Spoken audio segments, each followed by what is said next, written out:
mic. Yeah. All I need is one mic. Yeah. All I need is one mic. Hey everybody, welcome back to One Mic, where I watch shit so you don't have to. And today I'm here to talk about Season 1, Episode 10 of HBO's House of the Dragon, entitled The Black Queen.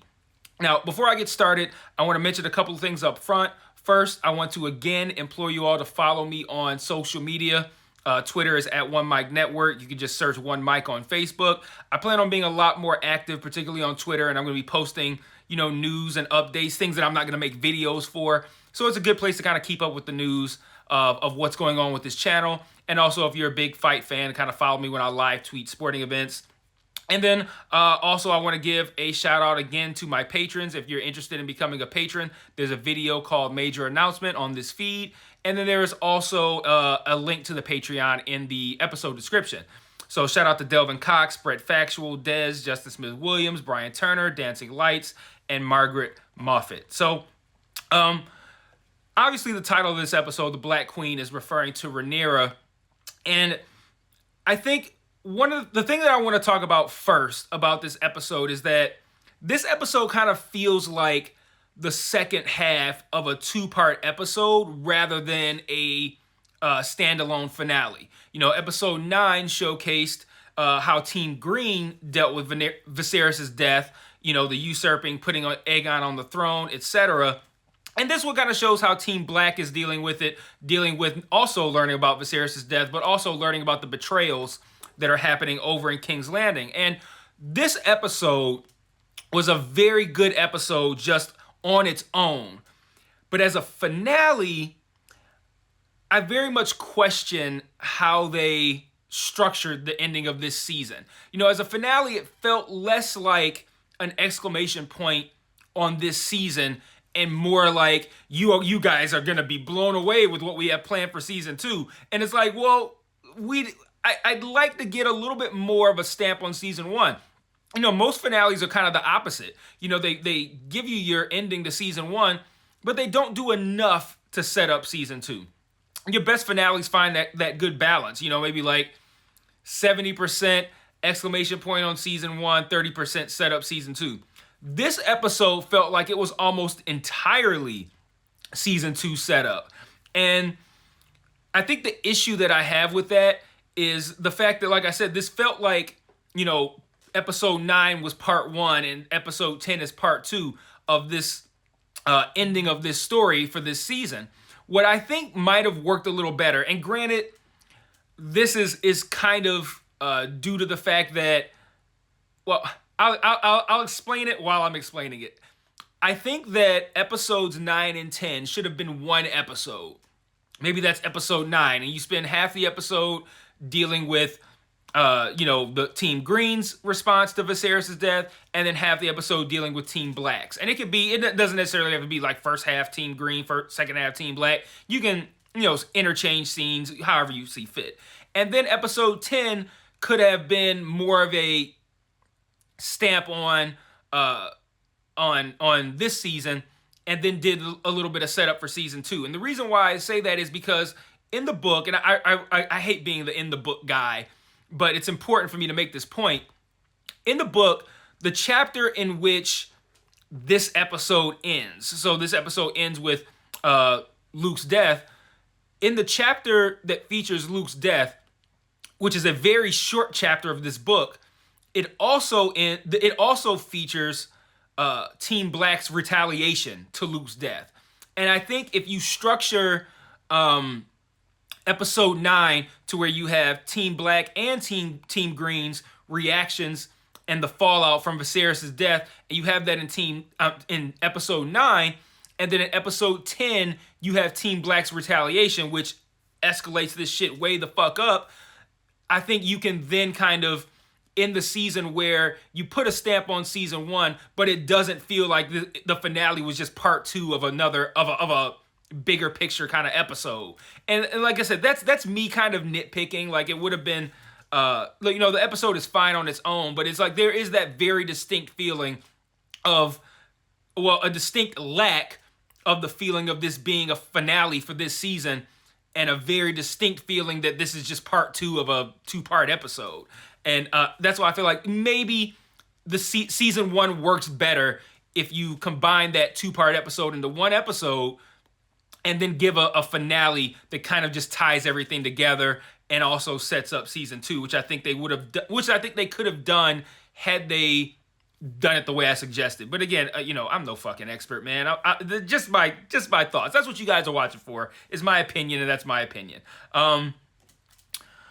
So this episode opens with Daemon and Rhaenyra learning of Viserys' death and the usurping of the throne, which causes Rhaenyra to prematurely go into labor and causes us to have to experience the 4th traumatic birthing scene of this season. Like 4 in one season. Most shows don't touch a birthing scene the way this show did. And this show did it 4 times. We had Emma dying in childbirth in the first episode. Then we had the one episode that featured Rhaenyra giving birth and Laena giving birth. And then we have this one again, Rhaenyra's second one in this one. And the baby is stillborn. No surprises there. She didn't seem to be very far along when she went into labor in the first place, which was of course triggered by the news of what happened in King's Landing. The baby was born like in the book kind of like monstrous, and I feel like they did that here without making it feel like they crossed the line too far into the world of fantasy. Like in Game of Thrones stuff, babies be born with like tails and scales and one ear and like a elephant nose. Like they will twist and deform a baby in the books to a point where I feel like it would kind of like take you out of the show if they did that. But they did make this baby look pretty fucked up, and it was difficult to look at. But I think of note in this sequence, and I think this is meant to be very telling about where he's going to be. I'm sorry, the moves he's going to be making, where his mind is going to be at, where his rationale is going to be at moving forward. But I think it's of note that they show us that Daemon is plotting revenge immediately, even while everyone, not just everyone on this council can hear Rhaenyra screaming in child labor in the other room. And I think that is just going to show us that Daemon is just on some next level shit when it comes to getting revenge here, especially because he believes Viserys was poisoned, which I think the show teased. It hasn't paid off, but I think that might pay off at a later date, just like what happened with Jon Arryn. There was all sorts of suspicion around the nature of Jon Arryn's death at the season 1, episode 1 of Game of Thrones, and then how long before we learn the full extent of what happened to Jon Arryn. So I think that we are going to find out that there might have been something shady going on with Viserys' death. But regardless of the reality is that Daemon believes that. And he begins plotting revenge immediately. And yeah, I can't wait to see where that's going to be going. But this episode also showcases, I think, more clearly the way people are going to be, the sides that are going to be taken. Not just that sides need to be taken, but who is going to be taking which side. I think, for example, the best example here is that Eric shows up at Dragonstone with Jaehaerys/Viserys' crown, and he declares for Rhaenyra when we know that his twin brother Arik is Team Green over in King's Landing. So that's going to be interesting too, like how inevitably these two twin brothers are going to probably cross blades. So it's going to be pretty interesting to see what happens there. As expected and as predicted, Corlys returns alive in this episode. I don't think we've seen Corlys since episode 7, I want to say. And among other things, he brings the news that he has essentially won the Stepstones and controls the Narrow Sea. And I think that is a huge win for Team Black, because that controlling the Narrow Sea and exports and imports and whatnot going in and out of Westeros, that is huge for Team Black. So I think that's going to be pretty important going forward as well. Otto shows up to Dragonstone to lay out terms on behalf of Aegon. And, he's basically is like, you got to swear, I think he says obeisance, which is interesting that, they say obeisance at this time, but when Daenerys' time comes, they're going to be calling it fealty. But they he says swear obeisance to Aegon, and he basically says, Rhaenyra, you can have Dragonstone. Jacaerys will be named to have it after you. Luke is going to be heir to Driftmark. And then he's like, your kids are going to be given places at high court as like squires and cupbearers. And Daemon delivers what is probably the coldest line of the series. He says, I would rather feed my sons to the dragons than have them carry shields and cups for your drunken usurper cunt of a king. Whew. Beautiful. Beautiful. Absolutely love it. Great line. But it doesn't end the situation. Rhaenyra essentially says that she's going to think about it, which by the end of the episode, I think we understand where Rhaenyra lands on her consideration of this deal. But another great moment of this scene is that Rhaenyra snatches the hand of the kingpin off of Otto and tosses it to the water, calls him a fucking traitor. And in response, he produces a page from the book that Rhaenyra and Alicent were reading together in like episode 1. And she says that she will think about it. And I had this in my notes to talk about at the end, but I think talking about it right here, I think is a good moment. I like how Rhaenyra arrives late to this confrontation on the bridge, riding up on Syrax, and she rolls up late. And it's very much, to me, mirrored how Daenerys showed up late to that meeting. I think it was like at the Dragon Pits where they were going to decide, where essentially they were going to, I think, barter over, ask Cersei for help, essentially. And she showed up late to that meeting on Drogon as like an intimidation factor. And I like how this episode kind of shows us that that's just in Daenerys's Targaryen DNA to show up late on a dragon as a intimidation factor. So I thought that was kind of cool too. But, they run off a list of all of these kind of like minor houses that have, declared for Team Black at some point, who Team Green has. And like I said, it's a lot of names that we don't even hear in Game of Thrones. So we know that they're not, the most important houses.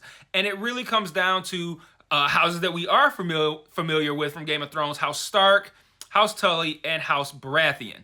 Those Otto claims that they have made proposals to those 3 houses that are currently being considered, and Rhaenyra is like, those houses all declared for me when Viserys said that I was going to be the heir. And he's like, that's some old shit, don't bring it up. And he lays out rightfully and accurately all the things that are in Aegon's favor. His name, his sword, his crown, all the firstborn, all of the reasons why all of the legitimacy evidence sides with Aegon and not with Rhaenyra. So he makes a good point in that, you might think your old oath from Stark, Tully, and Baratheon is valid, but they have every reason to support Aegon. So the strategy shifts to, after we learn that Corlys, has the Narrow Sea locked up, we learn that the dragon count is very much in favor of Team Black, but also not so much, I think Daemon says 13-4 or something like that. They outnumber them on dragons, but he's counting dragons that are riderless. He's counting dragons that are very small. And when you narrow it down to active dragons that are fully grown dragons that have riders, it comes out to something like 5-4. And then I think that even though it's 5-4 in favor of Team Black, when you have Vhagar as one of your 4, that shifts the power balance a little bit here. So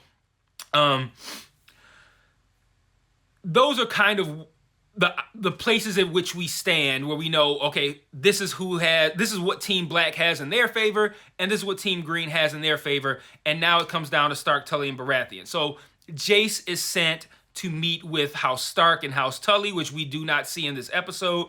And Luke is sent to meet with Boros Baratheon at Storm's Landing. He arrives there, and we see Vhagar outside chilling. It's like the equivalent of like pulling up to somebody's house and seeing a car parked there. Like, oh shit, so-and-so already here, so it's gonna be a problem. He pulls up the Storm's End, and Vhagar is sitting there like a parked car, and Luke must know, like, ah shit, Aemon's in here already. Luke comes off of a very, I'm not here for beef. I'm just here to lay out my mother's terms. Let it be known what's going on. I'm just here as an envoy. I'm not here to start no shit. And instead, Aemon decides he's going to call for one of Luke's eyes. And he takes his eye patch off to reveal a sapphire in place of his eye, which as a visual is super fucking cool, but completely and totally stupid and pointless if you're gonna wear a fucking eye patch over it. Like, why would you put a jewel in your eye hole and then cover it with an eye patch? Like, you throw the fucking eye patch away, Eamon. Like, what the fuck? But he decides that he's gonna challenge Luke for this, but like Boros is like, we're not doing this. None of this needs to happen. Luke gets the fuck out of there, and Eamon decides to chase him down on Vhagar. And I think one of the coolest shots in the entire history of House of the Dragon and Game of Thrones is when they show, I believe Arax is the name of Luke's dragon, when they show Vhagar fly over him, and you could see just how much bigger Vhagar is than Arax. And it was a fucking sick shot. In the book, they say that Vhagar is 5 times bigger, but that's not where I saw a dragon. It was like 10 to 15 times bigger than Luke's dragon, which made for a super, super, super cool shot. And the episode ends with Aemon's dragon, Vhagar, attacking Arax, biting him in half, which also kills Luke. So once Rhaenyra finds out about that, we end the episode with her making a very I'm about to fuck shit up look, and we know where we're headed for season 2. So, like I said, they did set up season 2. We know where this is going now, and really, you can't really argue having how they respond be the end of season 1 versus the beginning of season 2. But for me, it just felt like, since this ending distinctly felt like one long 2-part episode, you lose the finality of a finale when it feels like part of a bigger picture and not a finale. Like, if it feels like part 2, like the second half of a movie, it's not going to feel like a finale. It's going to feel like the second half of a movie. So that's why I said, like, maybe you have the retaliation, in the final episode, and then we just go, okay, wow, where the fuck do we go from here? Which is still where we end here, don't get me wrong, but like I said, I think if you do it the way I suggested, you lose that feeling of like, this felt like the second part of a 2-part episode and more so set up for season 2 than a finale on its own. But before I wrap up, I do want to talk about another couple of things that I found to be pretty cool here. The table in Dragonstone lighting up when you put the light, man, that probably the second coolest thing that has happened in all of Game of Thrones was that table lighting up. That was fucking sweet. And I already mentioned the 2 other things: the shot of Vhagar flying over Arax, and Rhaenyra arriving late to that standoff, reminding me of how Daenerys arrived late to the Dragon Pits in the final season of Game of Thrones. So that's the end of this season. That's the end of my coverage of this show. Let me know what you thought about the show in the comments. I feel like overall, this was a very, very, very good season of television that I think got a little bit more grief than it deserved for like time jumps that were irrelevant, mind you. Like, none of that shit mattered. Again, the best example was, I wanted to know, how did Rhaenyra and Harwin Strong end up being like getting to a point where they had kids together? And then the show was like, you don't need to know that because we're killing off Harwin Strong in this episode. And I'm like, you know what? I don't think I missed anything I needed in the time jumps, because all of it was to get us to this point. So I feel like it was a really great season of television, but it also was essentially one long 10-episode prologue for the story that they want to tell, I think, over the course of this show. I don't have a problem with that, but I think the show is taking a lot of unnecessary grief for it. But, it lacked a lot of things that I think worked on Game of Thrones. But again, it also suffers from people comparing it to Game of Thrones, but comparing it to like peak Game of Thrones. Like, you can't compare season 1 of this to season 4 of Game of Thrones. Compare the season 1s, and I think you'll see that they're a lot more even. But one of the things that I think is a flaw of this season is the fact that it did feel very small in scope. But again, this is a prologue, and we didn't know that going in, but that's very clear at this point. And now when we're going to start with, like, at some point, probably in episode 1 of season 2, we're going to end up at Winterfell. And that's going to counter what I'm about to say right now, is the fact that this whole season takes place essentially at like King's Landing and Dragonstone, and that's it. Like, we don't really see too much. We barely get out of the fucking small council's chamber in this show. You know, it was like, oh shit, we're in Flea Bottom. Nice change of scenery, even though we're still in King's Landing. And I think expanding this world is going to be important. And I think that's what's going to happen and what has to happen, because now it's going to come down to not just, you know, you don't have a very long show if it's just back and forth between Team Black and Team Green. You need to see them jockeying for the support of Westeros and maybe even Essos as well. And going to Winterfell, going to Dorne, you know, these are kind of things we need to see. Bring in these people, bring in these Starks, and I think that we're gonna have a much better second season. And again, that's not to say that this season was bad. I thought it was great, but you know, it was a prologue. We didn't see that coming, and I think the show has suffered, at least you know, in the social media world, the show has suffered a little bit because of that. But at the end of the day, this show did the plot, the plotting, the politics, the backstabbing. It did it all in true Game of Thrones fashion. I enjoyed all of it. It still had some great violence. It had some great special effects, despite that. Despite our I can't see shit debacle from, I think it was 2 episodes ago. Despite that, it had some great visuals. You know, I'd say as much as I hated the I can't see shit moments from episode 8, I loved the fucking shot of Vhagar flying over Arax 10 times more than I hated not being able to see shit in episode 8. So they countered some of that stuff as well. And also of note, real quick before I wrap up, we see Daemon kind of like singing, I'm assuming in Old Valyrian, to a dragon. And I'm thinking we're meant to glean that he is trying to, this is a riderless dragon, and he's trying to coax it into possibly being ridden by him or by someone else.